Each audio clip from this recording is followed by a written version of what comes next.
ঢেঁড়স ভাজি করা হয়েছে অল্প পরিমাণে।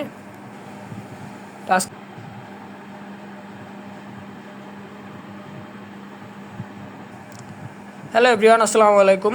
রন্ধনঘর কিচেনে আপনাদের সবাইকে আরও একবার স্বাগত জানাচ্ছি।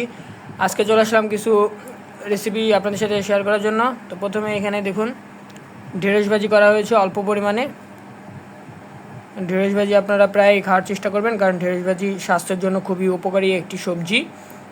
যাদের ডায়াবেটিস আছে তাদের ডায়াবেটিস নিয়ন্ত্রণে রাখে এরকম ঢেঁড়স খেলে। তো চলুন চলে যাই এরপরের আইটেমে। এরপরের আইটেমটি হচ্ছে চিকেনের ঝাল ফ্রাই করা হয়েছে। আর এই চিকেনের ঝাল ফ্রাইটা আপনারা দেখেই বুঝতে পারছেন খুবই সুন্দর হয়েছে।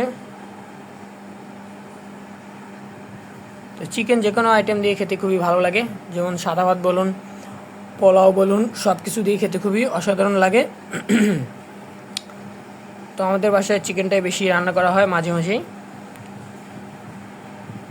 তো আজকের ভিডিওগুলো কেমন লাগলো আপনাদের তা অবশ্যই আমাকে জানাবেন। দেখা হবে পরবর্তী নতুন কোনো ভিডিওতে। ততক্ষণ সবাই সুস্থ থাকবেন। আল্লাহ হাফেজ।